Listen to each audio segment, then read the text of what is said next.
The airport buzzed with the usual chaos of travelers rushing to their gates, dragging suitcases and clutching boarding passes. Among the crowd stood Angela Thompson, a confident and accomplished black woman in her mid-30s. She wore a tailored blazer and carried herself with an air of professionalism that commanded respect. Angela had worked tirelessly to build her career as a marketing executive, and today she was heading to an important business conference in another city. Her first-class ticket was well-deserved, a reward for her hard work and dedication.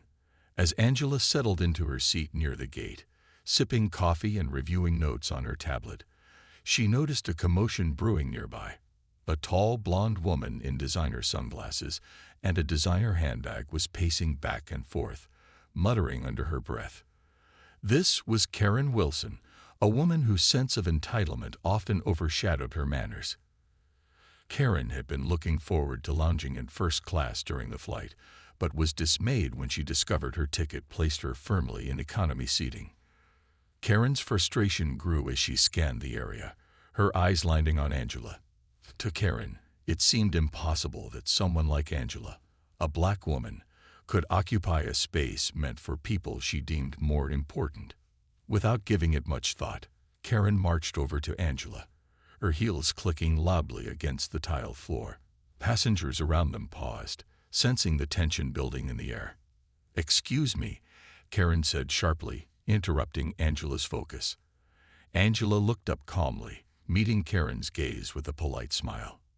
"Yes," she replied, her tone measured and calm. Karen hesitated for just a moment before launching into her tirade. "I need you to move," she demanded, pointing toward the seat next to Angela. "That seat belongs to me. You must have taken it by mistake." Angela blinked, unfazed by Karen's aggressive demeanor. "I'm sorry," she said evenly, "but I purchased this ticket myself. It's mine." Karen scoffed, rolling her eyes dramatically. "Oh, come on. There's no way you belong here. People like you don't usually sit in first class." Her voice carried across the waiting area, drawing curious stares from other passengers. Some shifted uncomfortably in their seats, while others exchanged knowing glances. Despite Karen's rudeness, Angela remained composed. She set her tablet aside and turned to face Karen fully. "Ma'am, I assure you, I paid for my seat just like everyone else here. If you have a problem, I suggest speaking to the airline staff." Her words were firm yet respectful, leaving little room for argument. But Karen wasn't ready to back down. Instead, she crossed her arms and leaned closer, determined to assert dominance. Passengers began whispering among themselves, some shaking their heads at Karen's behavior. A young man seated nearby pulled out his phone and discreetly started recording the interaction. He knew something big was about to unfold, and he wanted to capture it. Meanwhile, Angela simply sighed, preparing herself for what felt like an inevitable showdown. Little did Karen know, this encounter would spiral far beyond anything she could have imagined. Karen's demand hung in the air like a storm cloud, heavy and charged with tension. Angela sat perfectly still, her expression calm but firm, as if she had already anticipated Karen's next move. "Let me clarify something," Angela said, her voice steady and clear, cutting through the murmurs of onlookers. "I didn't take anyone's seat. I paid for this ticket, just like you did for yours. If you have an issue with your assignment, you'll need to speak with the airline staff." Instead of backing down, Karen doubled down, her tone growing louder and more aggressive. "Oh, please," she sneered, leaning in closer as though trying to intimidate Angela with sheer proximity. "You really expect me to believe that? People like you don't usually fly first class. Maybe you got lucky or pulled some strings. Either way, it's not right." Her words dripped with condescension, and her face twisted into a smug grin, as if she believed she had cornered Angela into submission. Angela raised an eyebrow, unimpressed by Karen's theatrics. She wasn't new to situations like this, moments where people underestimated her or questioned her presence in spaces they deemed exclusive. But Angela had learned long ago not to let such encounters rattle her. Instead, she used them as opportunities to assert her dignity and remind others of basic decency. "I'm sorry you feel that way," Angela replied, her tone laced with quiet authority. "But my seat is mine, and I intend to keep it. If you'd like, I can call over a flight attendant to confirm my reservation." She gestured toward the uniformed staff nearby, who were already glancing over curiously at the unfolding drama. Karen hesitated for a split second, clearly caught off guard by Angela's confidence. Most people would have wilted under her glare or given in to avoid conflict, but Angela wasn't most people. Realizing she wasn't getting anywhere with logic, Karen decided to escalate things further. "Fine," she snapped, throwing her hands up in exaggerated frustration. "I'll get someone to sort this out." She turned on her heel and marched toward the nearest flight attendant, leaving Angela sitting calmly in her seat. Passengers around them exchanged glances, some shaking their heads while others leaned forward slightly, eager to see how this spectacle would play out. When Karen reached the flight attendant, a young woman with a polite smile and a clipboard, she launched into a dramatic retelling of the situation. "This woman," Karen began, pointing accusingly at Angela, "is refusing to give up her seat even though it's clearly meant for someone else.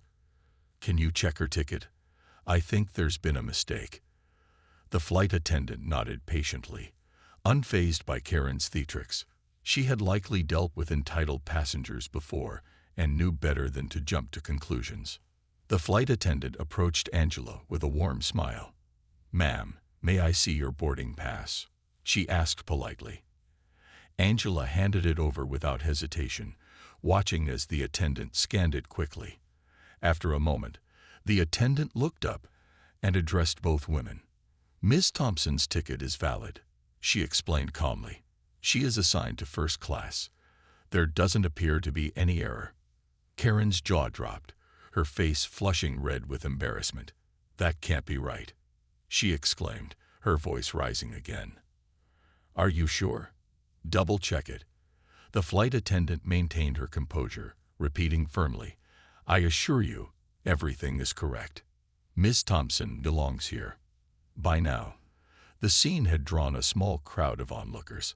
Some passengers whispered comments about Karen's behavior, while others openly rolled their eyes. A teenager seated nearby muttered to his friend, "Wow, she's something else," earning a stifled laugh from those around him.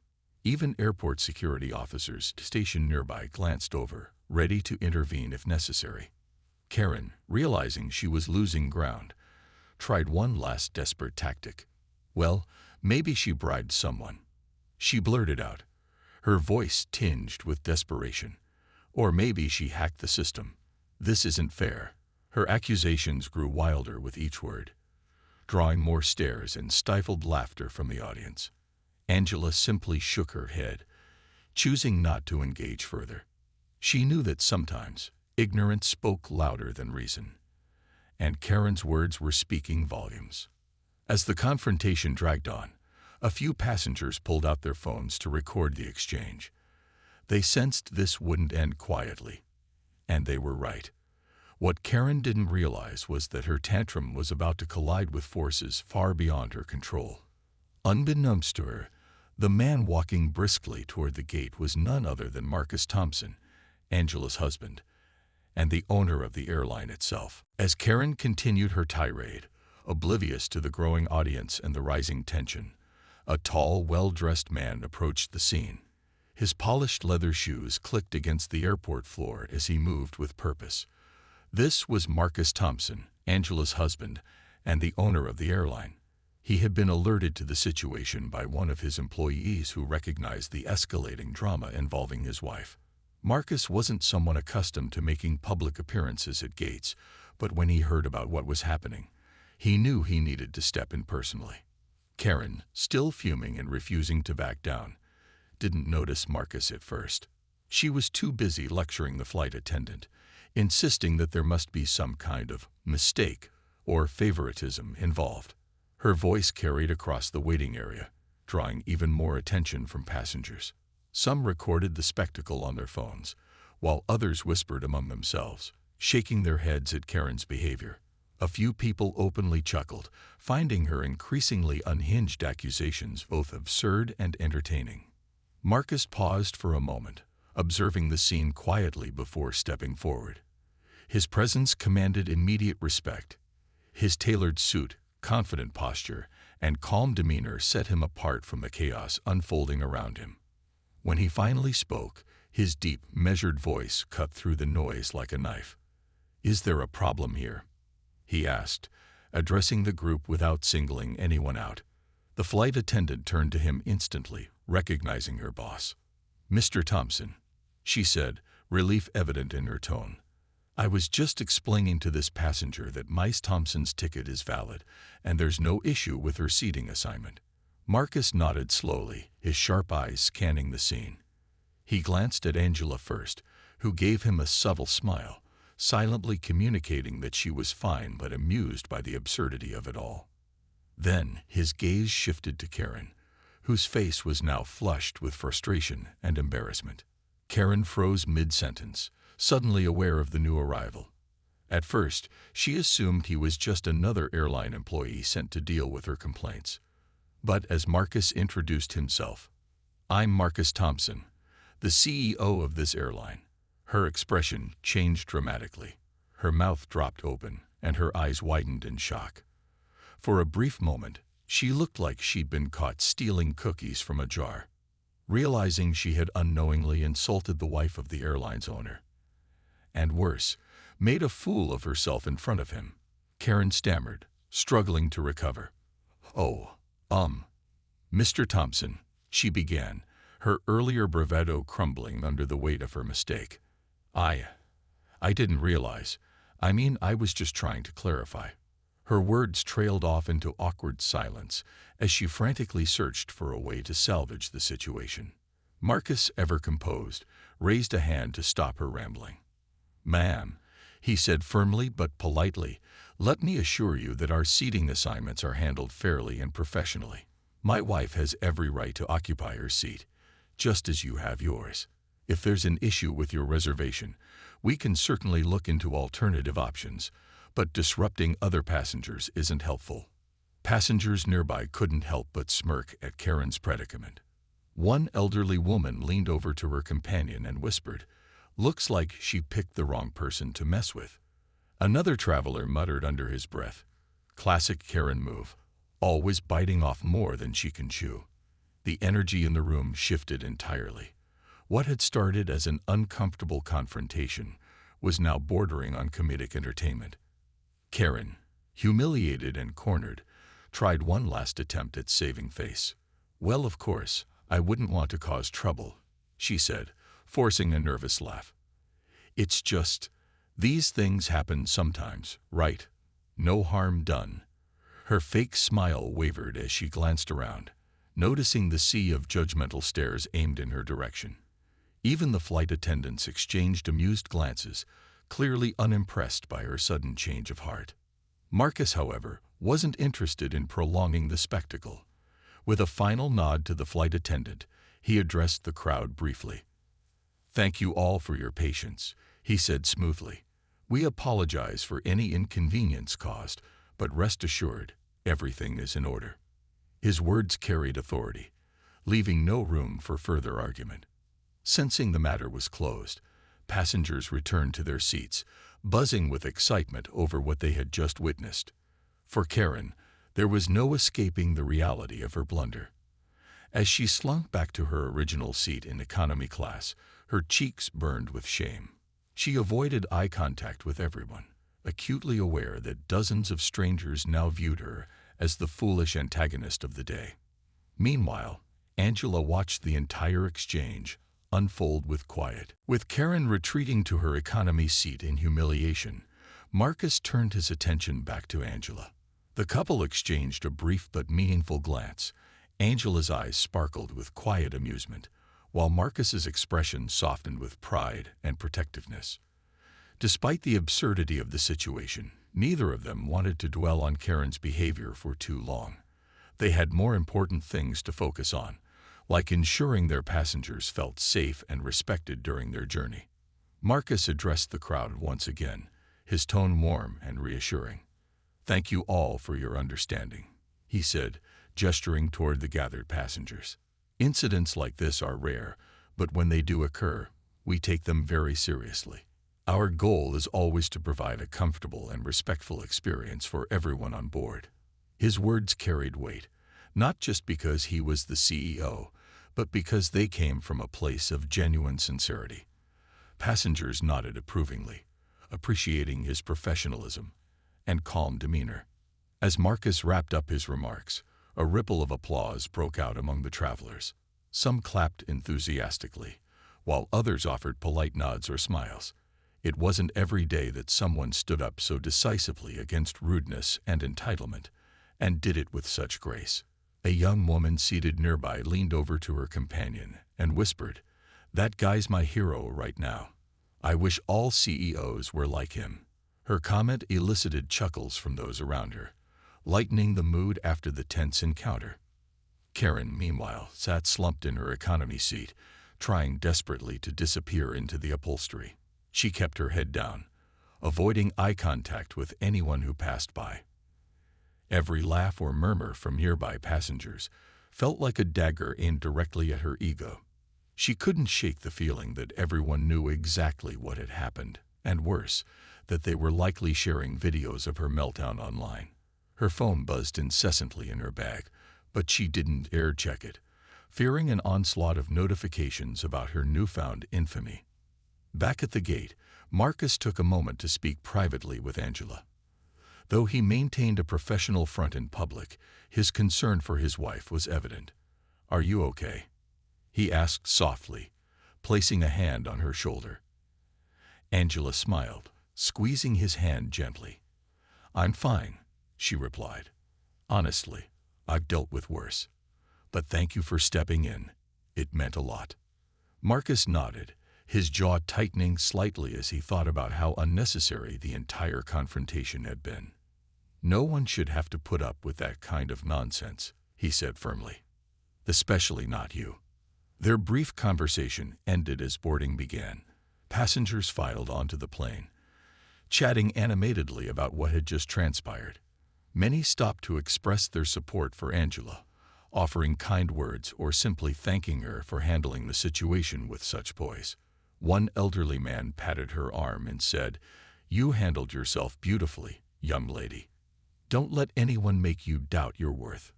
Angela thanked him graciously, touched by the unexpected outpouring of solidarity. Once aboard the plane, the atmosphere remained lively. In first class, Angela settled into her seat, relieved that the drama was finally over. Across the aisle, a businessman struck up a friendly conversation with her, praising her composure and joking that she'd unknowingly become the star of the flight. Angela laughed lightly, grateful for the positive energy surrounding her. Even the flight attendants went out of their way to ensure she felt comfortable, bringing her extra snacks and drinks without being asked. In economy class, Karen sat stiffly, staring straight ahead as if trying to will herself invisible. She avoided looking at anyone, especially the passengers who occasionally glanced her way with raised eyebrows or smirks. At one point, a child seated behind her innocently asked his mother, "Why is that lady so mad?" The question, though innocent, drew stifled giggles from neighboring passengers. Karen's face flushed crimson, and she sank lower in her seat, wishing the ground would swallow her whole. As the plane taxied down the runway, Marcus made a final announcement over the intercom, a gesture that surprised even the crew. "Ladies and gentlemen," he began, his voice smooth and confident, "on behalf of our entire team, I want to thank you for choosing our airline today. We value each and every one of you, and we're committed to making your travel experience as pleasant as possible. If there's anything we can do to improve your journey, please don't hesitate to let us know." His words earned another round of applause, further cementing the goodwill he had generated earlier. For Angela, the incident served as a reminder of both the challenges she still faced as the plane soared through the clouds. Angela leaned back in her plush first-class seat, finally allowing herself to process everything that had happened.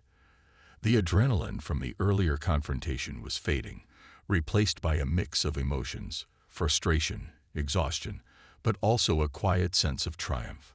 She glanced out the window at the endless expanse of blue sky, reflecting on how moments like these often felt like a microcosm of the larger battles she faced daily as a black woman in predominantly white spaces. While she didn't seek out conflict, she also refused to shrink herself or apologize for occupying spaces she had rightfully earned. Marcus sat beside her, his presence a comforting anchor. He reached over and took her hand, giving it a gentle squeeze. "You handled that beautifully," he said softly, his voice filled with admiration. "But I hate that you even had to deal with it in the first place." Angela nodded, appreciating his support. "It's not the first time something like this has happened," she admitted, her tone measured but tinged with weariness. "And it probably won't be the last. But what gets me is how entitled people like Karen feel. They think they can just demand things without considering who they're talking to or why." Marcus listened intently, his expression thoughtful. As the owner of the airline, he knew all too well how systemic issues of privilege and bias played out in everyday interactions. He had worked hard to build a company that prioritized inclusivity and respect, but incidents like this reminded him there was still much work to be done. "You know," he said after a pause, "this could be an opportunity. Not just for us, but for the industry as a whole. Maybe we can use this moment to push for change, to make sure no one else has to go through what you did today." Angela raised an eyebrow, intrigued. "What do you have in mind?" she asked. Marcus smiled faintly, his mind already racing with ideas. "We could start by implementing more training programs, not just about customer service, but about recognizing and addressing biases. We could partner with organizations that support underrepresented communities, offering scholarships or mentorship programs for aspiring pilots, engineers, and executives. And maybe we could create campaigns to highlight stories like yours, stories that show resilience and excellence in the face of ignorance." The idea sparked something in Angela. She had always believed in using her experiences to drive positive change, and Marcus's vision resonated deeply with her. "I love that," she said, her eyes lighting up. "It's not enough to just call out bad behavior. We need to actively work toward creating environments where everyone feels valued and respected." They spent the next few minutes brainstorming ways to turn their frustration into action, their conversation brimming with hope and determination. Meanwhile, in economy class, Karen sat stewing in her own discomfort. Every announcement over the intercom seemed louder than necessary, every movement around her more intrusive. She couldn't shake the feeling that everyone was watching her, judging her, laughing at her expense. When the flight attendant came by with drinks, Karen hesitated before mumbling a request for water. Even then, she avoided making eye contact, convinced the staff was silently mocking her. The reality was far simpler. No one cared enough to give her a second thought beyond mild amusement at her earlier antics. Back in first class, passengers continued to express their support for Angela. One woman traveling alone introduced herself and shared her own story of facing discrimination in the workplace. "I just wanted to say thank you," she told Angela earnestly. "Seeing you stand your ground gave me strength. It reminded me that we don't have to let people walk all over us." Angela smiled warmly, touched by the sentiment. These small moments of connection reinforced her belief that solidarity mattered. And that change began when people chose to lift each other up instead of tearing each other down. As the flight progressed, Angela and Marcus returned to their discussion, refining their plans for the future. They envisioned initiatives that would not only address immediate concerns, but also foster long-term cultural shifts within the airline industry. For Angela, the incident had been draining, but it had also reignited her passion for advocacy. For Marcus, it was a reminder of the responsibility he carried as a leader, to set an example and pave the way for a fairer, kinder world. By the time the plane began its descent, Angela felt a renewed sense of purpose. Yes, the day had been challenging, but it had also been a catalyst for something greater. She looked forward to working alongside Marcus to implement their ideas, knowing that too. By the time the plane landed, news of the incident had already spread far beyond the confines of the aircraft. Passengers who had recorded videos and shared snippets of the confrontation on social media watched as their posts went viral within hours. Hashtags like hashtag #FirstClassRespect and hashtag Airline as CEO steps in began trending, drawing millions of views, comments, and shares. People from all over the world weighed in, praising Angela's composure and Marcus's leadership while ridiculing Karen's behavior. Memes mocking her entitled outburst flooded timelines, turning her into an unwitting internet sensation, for all the wrong reasons. As Angela and Marcus disembarked, they were greeted by a flurry of activity. News crews had gathered at the gate, eager to capture soundbites from passengers and airline staff about what had transpired. Reporters thrust microphones toward Angela, asking for her side of the story. "Miss Thompson, how do you feel about the incident?" One journalist asked, shoving a recorder closer to her face. Another chimed in, "What message do you hope people take away from this?" Angela paused for a moment, gathering her thoughts before responding. She knew this was an opportunity to amplify the conversation, to shift the focus from Karen's antics to the broader issues of bias and respect in public spaces. "Today wasn't just about me or my seat," she said calmly but firmly, her voice carrying authority. "It was about standing up for fairness and equality. No one should ever have to justify their presence in a space they've rightfully earned. I hope this sparks meaningful discussions about privilege, accountability, and the importance of treating everyone with dignity." Her words resonated deeply, earning nods of approval from bystanders and reporters alike. Marcus stood beside her, adding his perspective. "As someone in a position of leadership, I believe we have a responsibility to set the tone for how people are treated, not just on our flights, but everywhere. This incident highlighted areas where we can improve, and I'm committed to doing exactly that." He announced plans to launch new diversity initiatives within the airline, including sensitivity training programs and partnerships with organizations supporting minority professionals. While Angela and Marcus handled the media spotlight gracefully, Karen found herself at the center of a very different kind of storm. Her name, or rather, her self-appointed nickname, White Karen, became synonymous with entitlement and racism online. Social media users dissected every detail of her behavior, calling out not only her actions, but also the underlying attitudes that fuel them. Some commenters pointed out the irony of Karen demanding special treatment on a flight operated by a Black-owned business, a fact that added another layer of embarrassment to her already cringeworthy meltdown. Despite the backlash, some voices urged caution against piling on too heavily.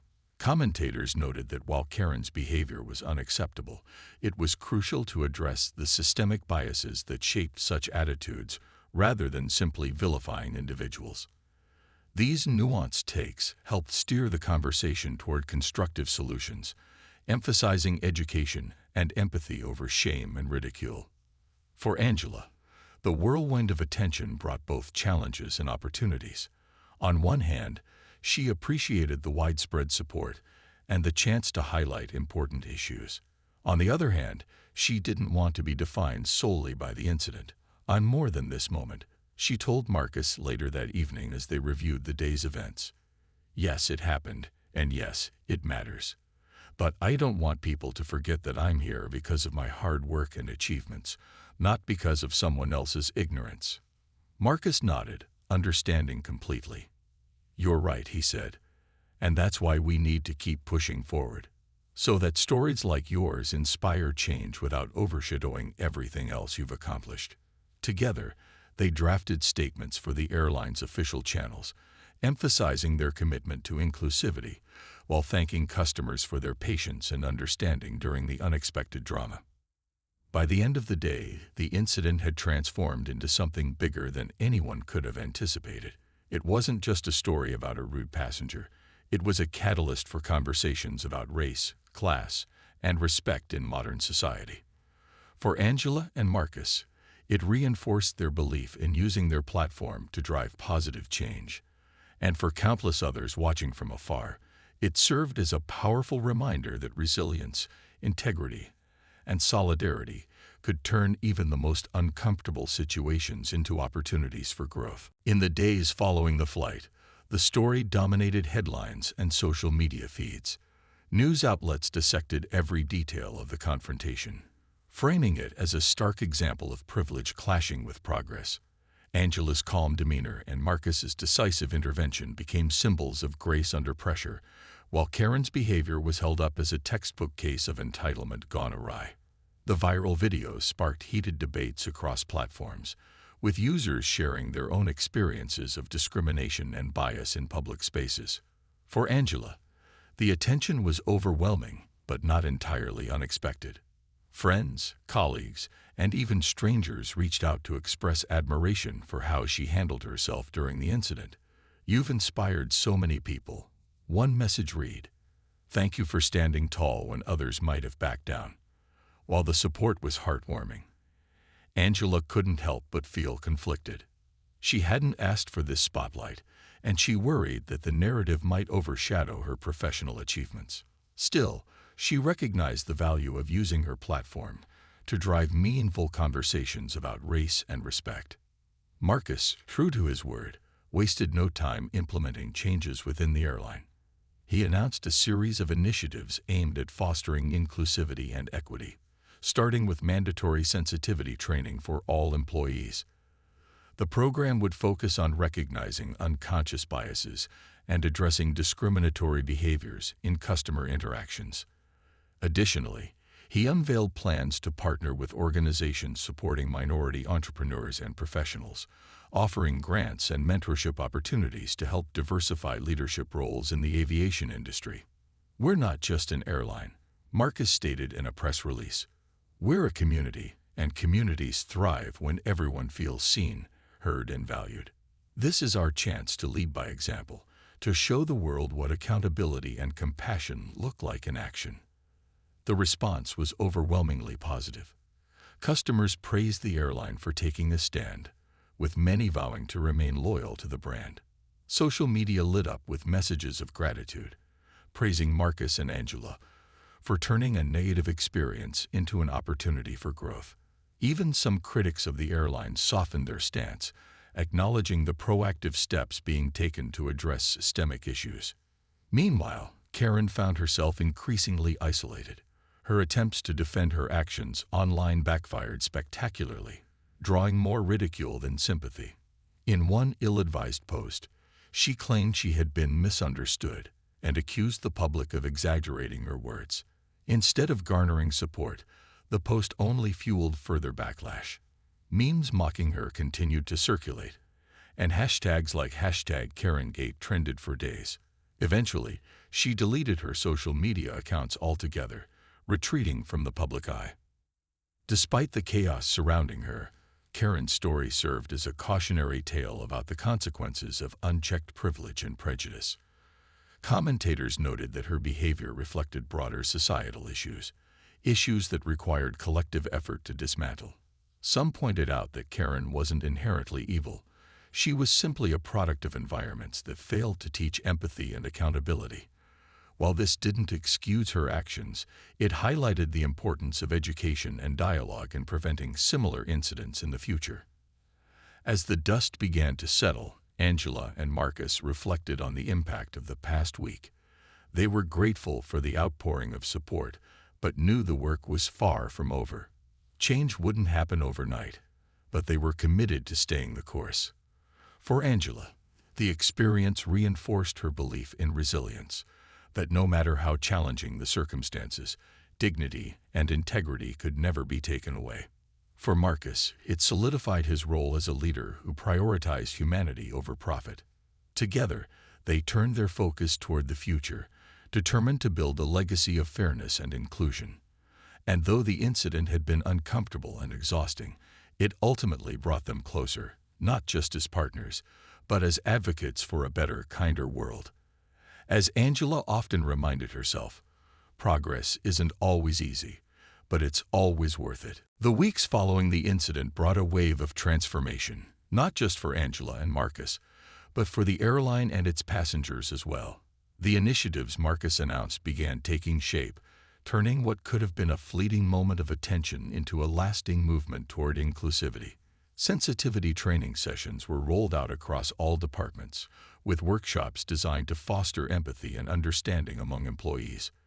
Role-playing scenarios helped staff practice de-escalation techniques and learn how to handle situations involving bias or discrimination. Feedback from participants was overwhelmingly positive, with many expressing gratitude for the opportunity to grow both personally and professionally.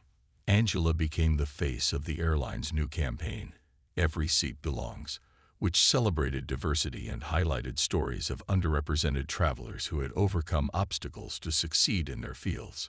From aspiring pilots breaking barriers in aviation to entrepreneurs building businesses against all odds, the campaign showcased real-life examples of resilience and determination.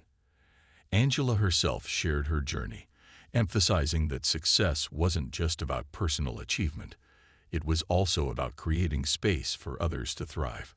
Her words resonated deeply, inspiring countless viewers to reflect on their own roles in promoting equality. Meanwhile, Marcus worked tirelessly behind the scenes to ensure the airline's policies reflected its values.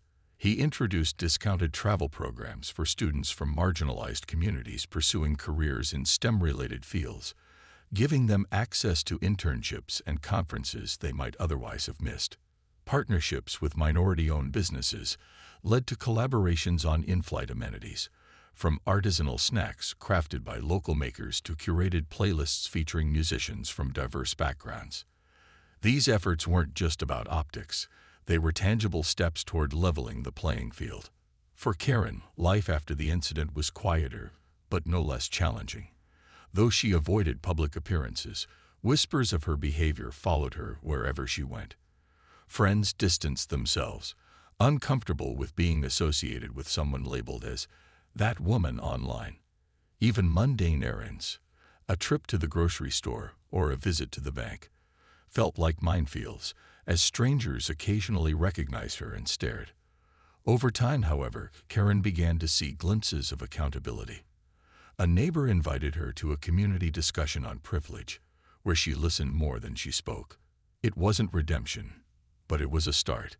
Passengers noticed the changes too.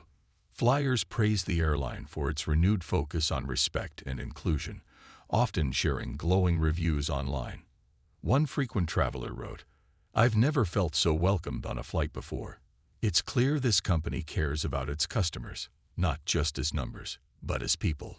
Another added, "Knowing that my ticket supports initiatives aimed at helping minorities makes me proud to choose this airline."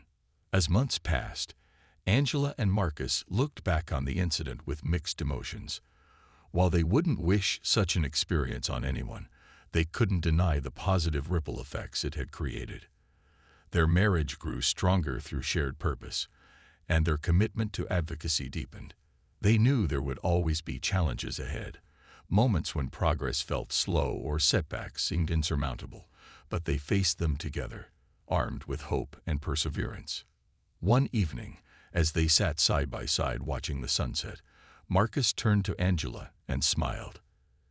"You know," he said softly, "this whole thing reminded me of something important. Change doesn't come from waiting for the perfect moment. It comes from seizing the imperfect ones and making them count." Angela nodded, her eyes reflecting the golden hues of the horizon. "And sometimes," she replied, "those moments find us when we least expect them." Together, they raised a toast to resilience, to growth, and to the belief that even in the face of adversity, kindness and courage could create ripples of change far beyond what anyone imagined. For Angela and Marcus, the journey was far from over, but every step forward was a victory worth celebrating.